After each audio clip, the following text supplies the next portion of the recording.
Hey guys, it's Nyx from Kingdom 690 on GOTC, and I'm here to tell you about crafting. It's something that we're getting a lot of questions of, and we're seeing people are trying it and not getting great results, or worse, using a lot of mats to get those not great results. Crafting is one of the most complex aspects of gameplay in Game of Thrones Conquest, and unlike dragons or heroes, this is one aspect of the game that is entirely unavoidable, especially if you want to compete at seats of power during PvP events, be able to defend. It's just something that you have to do. Trust me, I opted out of doing it on my other server. Biggest regret ever. It was definitely the biggest mistake that I made in my first kingdom, was underestimating the importance of crafting and all the different levels of crafting. I hate to see you guys make that mistake because it is so frustrating. So here we are. Before we kick off this crafting video, I just want to give a quick thanks to the people who taught me how to do this, because I couldn't be here to do this for you without them. So first, Legion and Kaiser from Elite in 674. I don't know how many hours those two guys have spent teaching me the ins and outs and intricacies. I literally remember sitting there on Discord crying because I could not wrap my head around this, and Legion and Kaiser just took me through the whole thing step by step. Literally countless hours. Kwai from 674, also Elite, who's taught me about the various quality and level combinations needed to achieve those big armory boosts, and he definitely sat through more than a few rage fits when my smithy was being a particular brand of bitch. I wouldn't be the Nyx that you guys know if these guys and the rest of Elite hadn't invested their time into Triel the way they did. I also want to say thanks to Twinkle from 674, who's been kind enough to share some of her knowledge on stacking stats and selecting suitable pieces. Merciless from 674, who taught me about crafting trinkets in a more affordable way, because I was doing that totally wrong up until this last crafting event.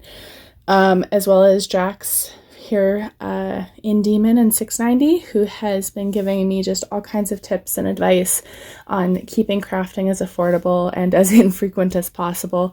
So thank you so much, guys, for all you've given. I hope I do you proud with this video series. So to start off, we're going to talk about what we need to craft. There are 3 different classes of crafting. The first one we're going to talk about is your wearable items. So as you can see here, this is one wearable set that I use on Nyx. This is the armor that you wear for various purposes. So you're going to have several different sets of wearable armor, and as the kingdom ages, it becomes less optional to do so. This is why we have the potential for so many loadout slots in our profile panel, which are these dudes down here, these little buttons. So some of the most common loadouts players set up are a training, healing, and crafting set, which you can see here. Currently, I have the Went gear and the Tobho gear. Great for a brand new kingdom. Once Season 5 rolls out again, we're going to see the Lost Ranger set pop up, and believe me when I say your leadership will be at you to get this set. It will save you so much. Like, just beyond savings for training troops, crafting supplies, steel efficiency, healing, research, everything. That set is where it's at. Some of the bigger players will also have a PvE set for farming creatures that is dedicated to cavalry. I personally do not have this yet. I will eventually on this keep, but not today. A lot of players will also have a PvP main troop type and a PvP secondary troop type. So, for example, using Stormy from 674 as an example, her main troop type that she has boosted the most is an infantry troop type, but she is siege secondary, so she can really take down those walls really quickly. She has gear to boost that. She's got armory built to boost that. She has stats put into that secondary category.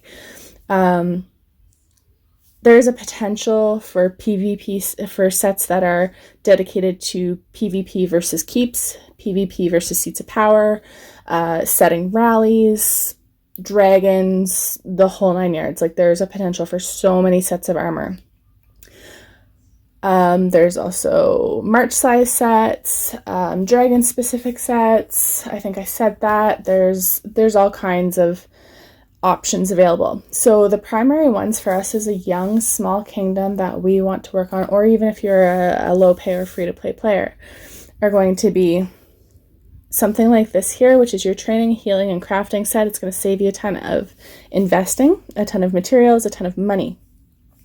You're going to want your PvE set if you're choosing to play that way, and use cavalry to farm. You'll want cavalry gear set specific to farming, specific to the PvE playstyle, and then you're going to want your PvP set. With the PvP set, you really want to make sure that what you're choosing is conducive to the type of PvP that you're doing. As a side note, as you can see here, none of these sets of gear are actually complete sets from the same. So I don't have complete Went, I don't have complete Wildling, I don't have complete Blackfire. It's a mix and match combo. It's really important to do that, to stack stats appropriately that suit your play style. It's way more beneficial than having a complete set. And we're going to discuss that further down the road. The second piece that you're going to be working for crafting towards is your armory. Your armory is where all of your passive stats come from. So all those stats that can't be removed, they can't be taken away from you in the event of an attack, these are permanent. The only way you're going to break these is if you don't craft the way you should, or you gamble a piece up that you shouldn't gamble up. These stats are static. They will stay the same unless you make changes to the armory itself. These stats are what determines how well you survive, how well you attack. They just really make up everything that determines how well your keep performs. There's currently 5 seasons of armor available, spanning from 1 to 5. So far on this kingdom, we've seen 1 and 2 released. The piece that is coming out in February 2021 is one of what should be the final pieces to season 5. But yeah, I'll just scroll through here so you guys can have a look and see exactly what your armory, like, it's extensive. We're not going to go in and craft every single set that's here. We're just not going to do that. That's ridiculous. It's expensive. So this is why I always preach to you guys, pick a main troop type, because as you can see here, if I'm a cavalry main, we'll start at the top. If I just play cavalry and I don't play anything else, I have the Warhound set from season 5. I've got the Usurper set, which I believe is from which supports cavalry from season 4. Blackwater would also be another good one. Dragon Keeper would be another good one. Baelish is a really good one. So all of these things that give that extra stat to cavalry are really important, and there is a ton of them. There's lots. So we really want to get specific with them. Dornish is going to be so important. Look at those for PvP. So yeah, like I said, there's a lot to it. We're going to dive into this in a separate entire video series about crafting up your armory, picking where to go.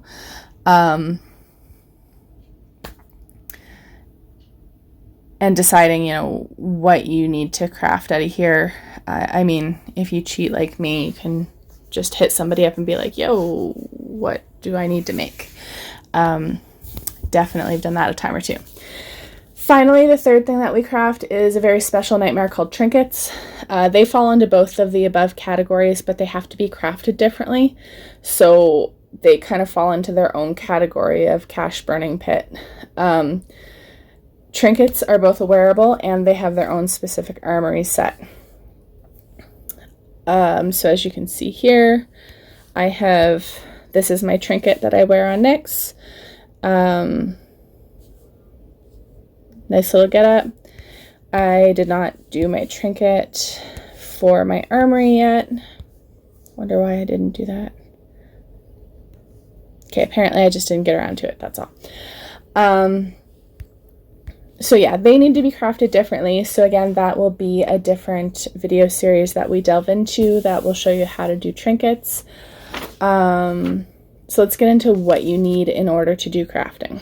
So regardless of what you're crafting, it doesn't matter whether it's a trinket, whether you're crafting for wearables, whether you're crafting for armory, whether you're crafting for infantry main or infantry main or ranged or cavalry or siege or dragon or whatever, you need this combination of items. The first one is basic materials. That's the stuff that drops every day on the map. When you are out fighting creatures and killing creatures and collecting prestige, this stuff drops. You get it from event rewards when you level up your house level or your keep level, and you get that reward list. You get them from Tyrion's rewards.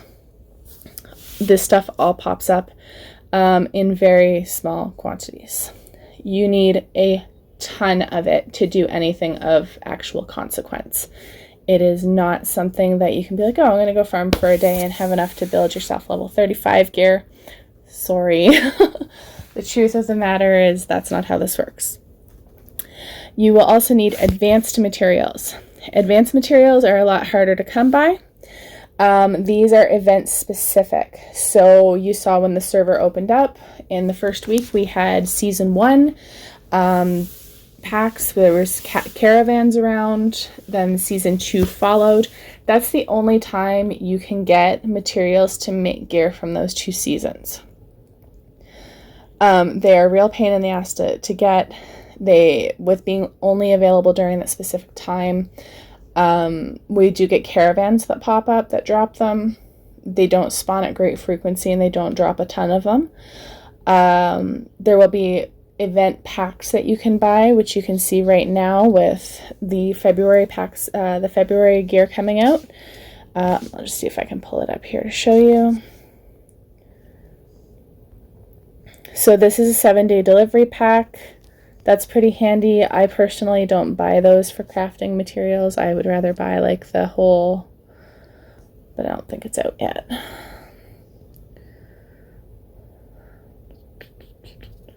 You will come across a pack that looks like this. That actually includes advanced materials for this particular gear. Later in the month, there will be one that includes advanced materials for a specific season. There will be a combo pack that'll include materials for 3 or 4 different sets of armor, and then there will be individualized packs. The individual packs are worth so much more worth your money than the combo packs. So when you see those come up, I do highly recommend that you invest in them. Crafting is something that you will never go wrong spending your money in. There are other areas of the game that it's really unnecessary, especially at this stage, like Heroes and Dragons. Those are endgame content. I personally have never I put $10 into my dragon on 690, and I've never put a penny into my dragon or my heroes otherwise. It's all armory and crafting is where it needs to go, because this is the stuff that just, it builds you.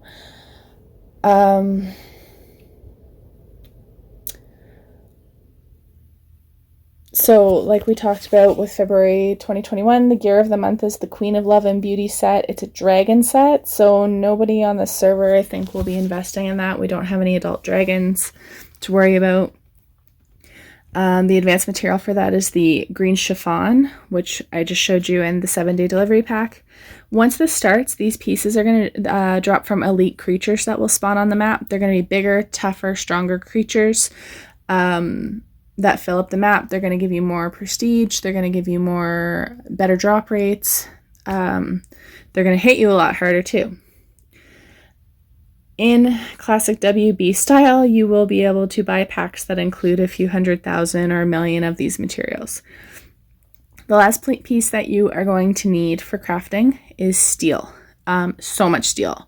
Literally, like so much steel. It's never ending. This is where you want to boost up your steel crafting efficiency stat. That's why we all get so excited about the Lost Ranger set. It really improves our steel crafting efficiency, and reduces what you need drastically. I asked Legion earlier today, you know, what does it cost you to make a level 40 piece? And with his Lost Ranger gear, it is 7 million steel.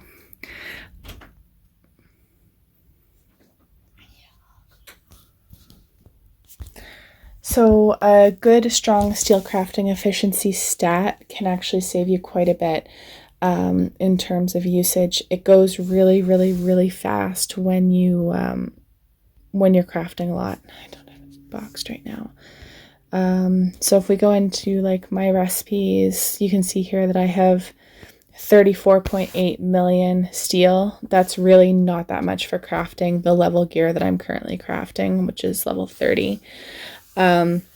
You can get steel in creature drops when you're farming creatures. So when I'm at you guys go and say, hey, farm house levels, go get house levels, farm prestige.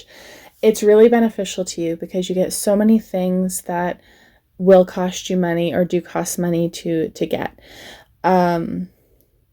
You'll also get it in crafting packs when you purchase crafting packs, and you can get it from prayers at the shrine. Some people swear by only using the prayers at the shrine for steel.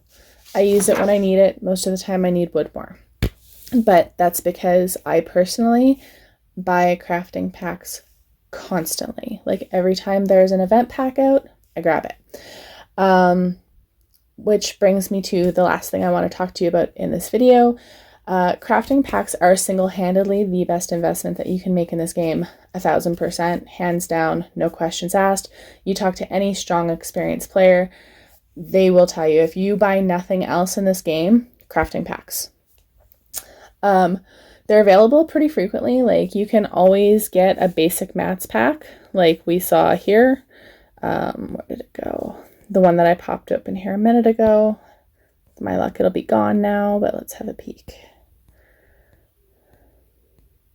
Yeah, it's gone right now.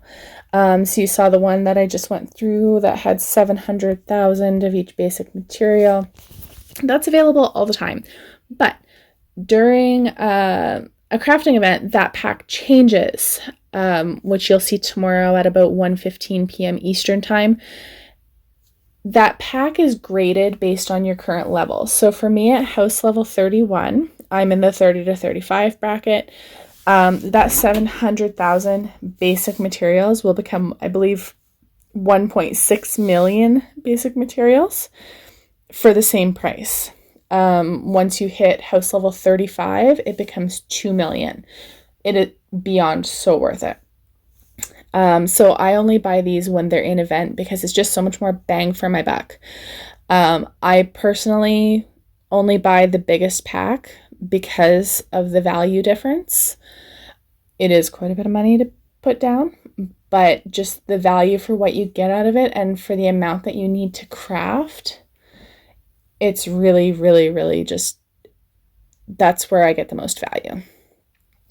During these events, crafting events, you also have advanced material packs come out. Same thing, biggest pack has the most bang for your buck. We talked about the combination packs during the flashback events. You're really much better off to fully stack a single Armory collection than try and half stack several. And it really boils back to the constant recommendations to focus on a single troop type so that you can really maximize those stats. So this is the intro into crafting. The next video that I'm going to delve into will be about templates and gambling your rolls, which is the first step to crafting gear. I apologize if this is a little bit rambling and I looped around on topics. I'm not very good at these, but I'm trying for you guys. So if you have any questions, post them in our Discord channel, or if you're not part of Demon on 690 or Elite in 674, well, if you're part of Elite in 674, you honestly don't need my help, ask Legion, or Kaiser. But you can feel free to drop your questions here as well, and I will try to answer them my best for you. The video link will be pinned in our Discord channel for easy access. So time to get busy farming so you have the basic materials to roll templates when we do that video.